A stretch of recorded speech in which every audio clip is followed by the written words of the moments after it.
আসসালামু আলাইকুম everyone, welcome to Sumai's kitchen. আশা করছি আপনারা সবাই অনেক ভালো আছেন। আজকে আপনাদের জন্য নিয়ে এসেছি আরও একটি দারুণ রেসিপি। আমার আজকের ভিডিওতে আমি আপনাদের সাথে শেয়ার করব নারকেল পোলাও।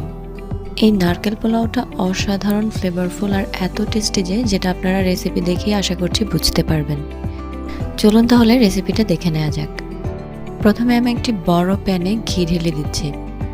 এখানে আমি 3 টেবিল চামচ পরিমাণ ঘি ব্যবহার করেছি।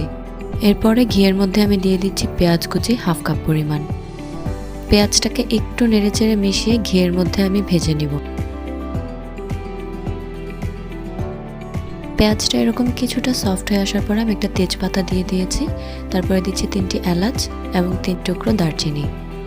এবার এই গোটা মশলাগুলোকেও আমি পেঁয়াজের সাথে ঘিয়ের মধ্যে কিছুক্ষণ ভেজে নিব। আর এর মধ্যে কিন্তু এই মশলাগুলো খুব সুন্দর স্মেল ছড়াবে।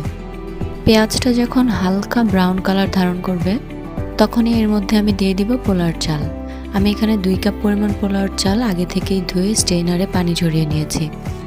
এবার এই চালটাকে উপর থেকে নিচে খুব ভালো করে নেড়েচেড়ে ঘিয়ের মধ্যে কিছুক্ষণ ভেজে নিতে হবে। আমি কিন্তু এই পোলাওতে আদা রসুন ব্যবহার করব না, আপনারা চাইলে সামান্য পরিমাণ দিতে পারেন, তবে নারকেল পোলাওতে এটা না দিলেও হয়। আমি সাজেস্ট করব অ্যাকচুয়াল নারকেল পোলাওটা এনজয় করতে চাইলে আপনারা আদা রসুনটা স্কিপ করবেন। এর মধ্যে আমি স্বাদ মতো লবণ দিয়ে দিচ্ছি। তারপরে লবণটাকেও খুব ভালোভাবে নেড়েচেড়ে মিশিয়ে নিচ্ছি। আর চালটাকে অন্তত 4 থেকে 5 মিনিট ঘিয়ের মধ্যে অনবরতভাবে নেড়েচেড়ে ভেজে নিতে হবে। এই অবস্থায় কিন্তু আমার চালটা ভাজা হয়ে গেছে। এবার এখানে আমি দিয়ে দিব নারকেলের দুধ। আমি আজকে 2 কাপ পরিমাণ পোলাওর চাল রান্না করছি। 2 কাপ পরিমাণ পোলাওর চালের জন্য এখানে আমি 4 কাপ পরিমাণ নারকেলের দুধ ব্যবহার করছি। মানে প্রতি 1 কাপ চালের জন্য 2 কাপ পরিমাণ নারকেলের দুধ। আর নারকেলের দুধ রেডি করা কিন্তু খুবই ইজি, এটা কঠিন কিছুই নয়। আমি একটা নারকেল প্রথমে করে নিয়েছি, এরপরে গরম পানি দিয়ে ব্লেন্ডারে ব্লেন্ড করে নিয়েছি। তারপর স্ট্রেনার দিয়ে খুব ভালোভাবে ছেঁকে নিলেই কিন্তু এরকম ফ্রেশ নারকেলের দুধ পেয়ে যাবেন।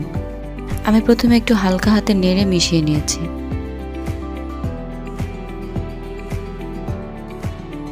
এরপরে এর মধ্যে আমি দিয়ে দিচ্ছি কিছুটা কিশমিশ। ফ্লেভারের জন্য অ্যাড করে দিচ্ছি 6 থেকে 7টা আস্ত কাঁচামরিচ। তারপরে আমি একটু নেড়েচেড়ে মিশিয়ে নিব।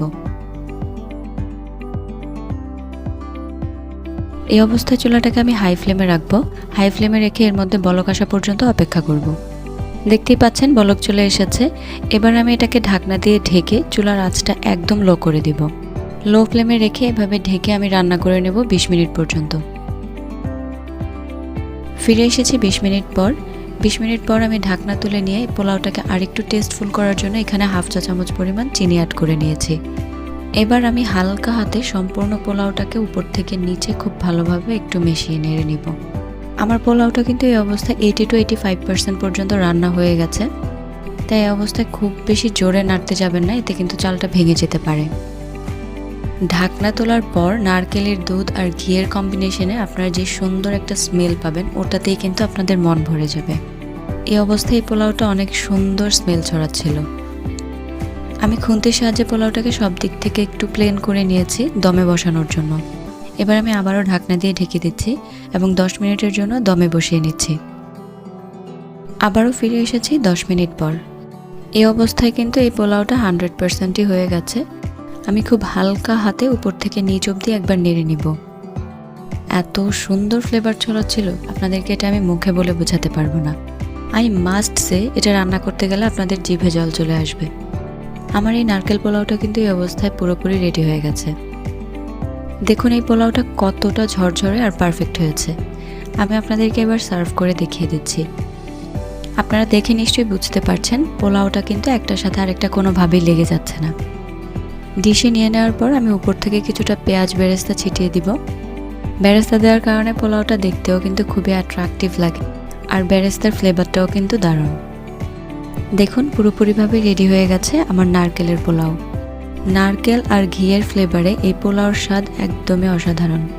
এই পোলাওটা খেতে যে কত মজা হয়েছে সেটা বোঝার জন্য অবশ্যই আপনারা একবার ট্রাই করে দেখবেন। তাই দেরি না করে রেসিপিটা ফলো করে একবার ট্রাই করে দেখুন। আর এরপরে কমেন্ট সেকশনে অবশ্যই আপনার ফিডব্যাক জানাবেন। হোপফুলি আমার আজকের রেসিপিটা আপনাদের কাছে অনেক ভালো লাগবে এবং আপনাদের অনেক কাজেও আসবে। এরকম দারুণ দারুণ রেসিপি এবং কুকিং টিপস অ্যান্ড ট্রিক্স জানার জন্য অবশ্যই আমার চ্যানেলটি সাবস্ক্রাইব করে পাশে থাকবেন। দেখা হবে আবারও নতুন কোনো রেসিপি নিয়ে। আল্লাহ হাফেজ।